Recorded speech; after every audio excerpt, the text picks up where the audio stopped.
Someone told me this was a flash talk. I had this idea, we'd be in the pub, right? We'd get in the corner, we'll have a quick chat. It's going to be cool, and we'll talk it over. And this is a flash talk. I can't wait to see a really well-organized talk. It's an amazing talk. Thank you, Luke and Tanisha and Mike and Matt and Dryas. It's really inspirational, and it got me thinking, how did I get into tech? Actually, I'm not sure I can remember clearly. I remember a few moments. I remember tearing open the Xerox closed source. It must have been CDs that my dad had bought. He was cross about that, actually. He said I'd broken, I'd agreed to the license agreement because I tore that silver wire thing. And at the time, he had all these bits. He was building computers. He was a brewer, and he wanted to automate it. And so he built the Penrose controller too. So it's still out there on the internet, actually, if you want to look it up. But this is really important because we're going to talk to you about building stuff today. But at school, that's my other memory, was just the teachers couldn't set up the new Acorn thing that we got given. And I was there in playtime thinking, I think these are color-coded. The keyboard goes in this place. And we booted it up and made it work. And there was a BBC Micro as well. And this is really relevant to what we're doing here. So we had this idea. We'd launch a new business.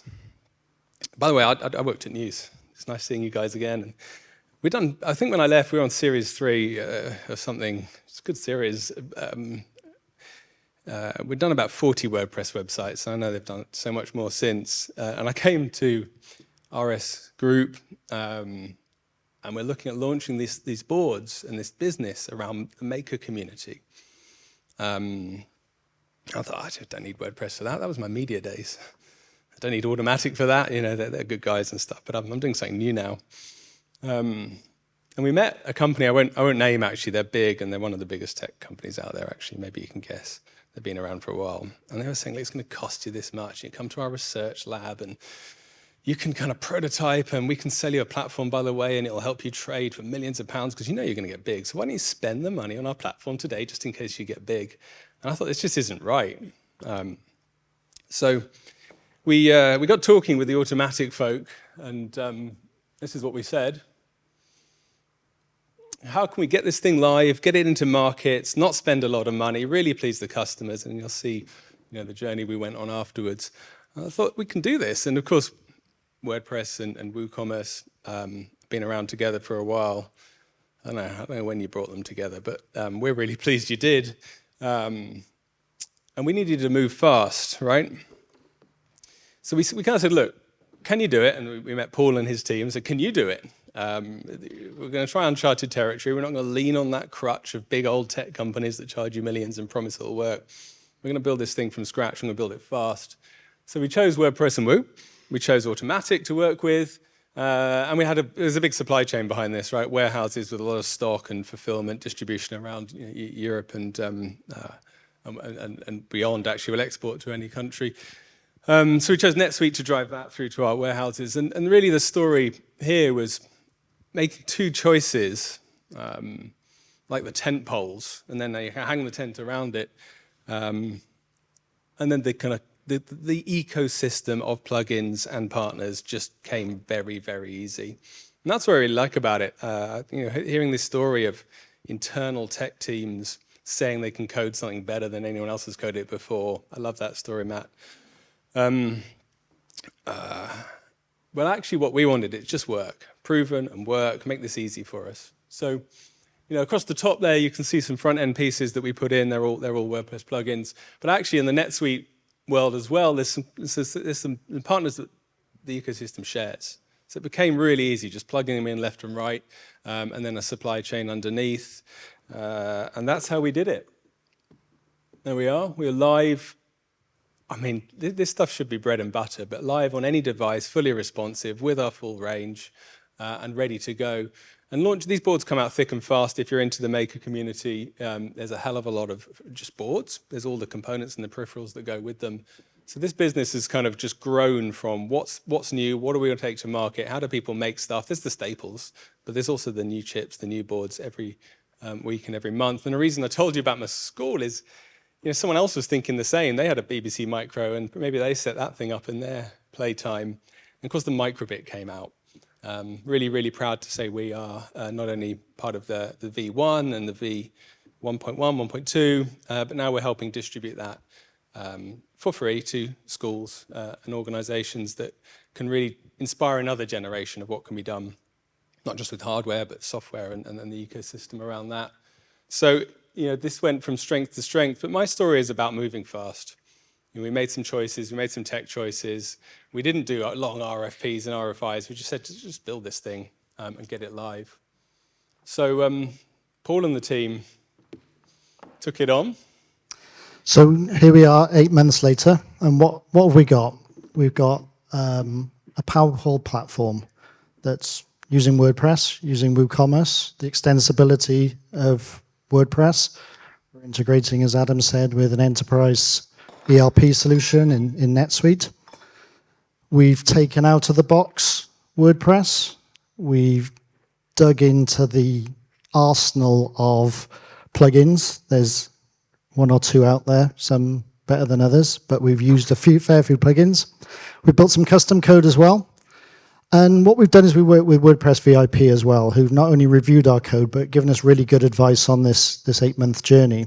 In addition to being part of the community that Matt and Mike talked so well about, we benefited from the community and we shared with the community and learned a bunch of stuff that felt that we had a really good platform for this business. In terms of the business, we built the whole, or what we thought at the time was the whole e-commerce journey. We had price feeds and baskets and all sorts of good stuff going on there. And we'd implemented in 7 regions, 6 languages, 4 currencies, and more tax regimes that we've forgotten about than we remember, probably. That was frightening. And we've all got it from a single installation, so we can roll it out really quickly to new territories, which is what, although it's a startup, it's still part of a global multinational, so they want to be in lots of territories.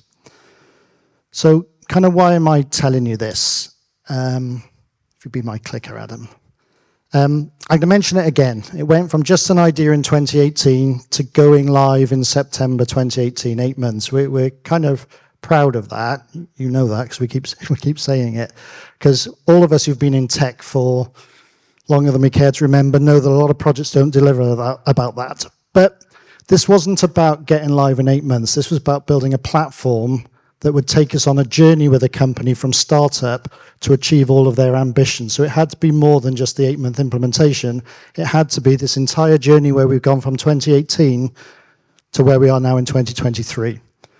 And the whole motivation for OKDo was to be a catalyst for change in the increasing, as you saw on the first slide, the Internet of Things, single board computing. They wanted to be a disruptor. And we needed a platform that enabled them to achieve their objectives, not constrain them as so many IT platforms do. And WordPress, WooCommerce, and VIP were such a big part of that. So I'm just going to take you on a little history journey from left to right, where and how we pivoted using the technology to help OKDo on their journey. Because where they started first off was more of a community site. It was to find out what disruption looks like in IoT and single board computing. So there was a lot of content put out there. It went live in April 2019. And then we went into a phase where we grew the business by learning a lot, putting more content out there, hiring the best talent to analyze that content, look at what we could do, put great engaging information out there so the users could engage, which was brilliant. It took us to November 2019.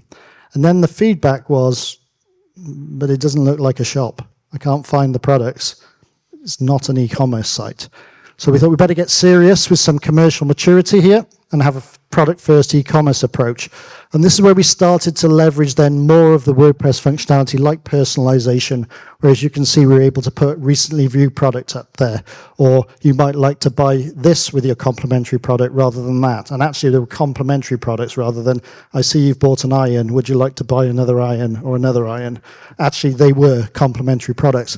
And that drove loads of traffic, loads of uptake, and loads of purchases, which made everybody under the funding of OKDo extremely happy.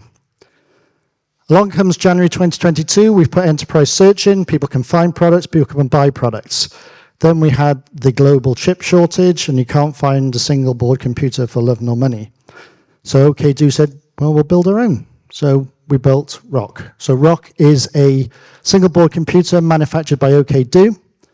And at the time we thought, right, the pages aren't the best, so we'll start using Gutenberg. We chose at the outset not to use Gutenberg. It was in beta. We didn't feel it was stable enough, but we're desperate to get onto it as soon as possible. And here was the opportunity. And seamlessly within a sprint, we were able to move from blocks to Gutenberg pages, which were providing greater flexibility layout, and actually was much better for the content managers to put information up onto the website. Rock is live, August 2022. What now? What now in 2023? We're pivoting again. It's no longer about products. It's about products and services. So now if you want to buy a Rock, we can customize that Rock for you as a service and actually make that tailored to your business if you want to put it into a vending machine or a gaming machine or whatever it might be. We're generating leads into the main group in ways that were never done before. So rather than it just being a product on OKdo, you don't just buy a single board computer now, you buy a single board computer as part of a portfolio or a bill of materials of things you want to buy, and all of those can be bought from RS Group, not just a single product from OKdo. The most current, inspiring the engineers of the future. This went live on Monday. So we built a form in the website that goes into WordPress, where any school in the UK or any school in the US can go and buy or get a microbit for free. It went live Monday. We had a registration target. It's hit 50% of the target in the first 48 hours. So this is a grower, but this is where we're inspiring engineers of the future. And finally, we're spending more time looking at smart technologies and ESG. ESG was never not on the agenda, but it probably wasn't the primary focus. And obviously, as we move into 2023 and beyond, it just becomes far more important. So you can see how we've gone from that idea in 2018 of just a little bit of content and an idea of a disruptive business to how that's grown. But as I mentioned before, and to reiterate, the technology's enabled all of this, rather constrained it, and all down to those choices that Adam talked about right at the start of the presentation. So just a word to say thank you for listening to us about our journey and our example of how we've used WordPress and WooCommerce. And we'll be doing a flash talk in the bar later where we'll tell you the truth. Hey, thank you.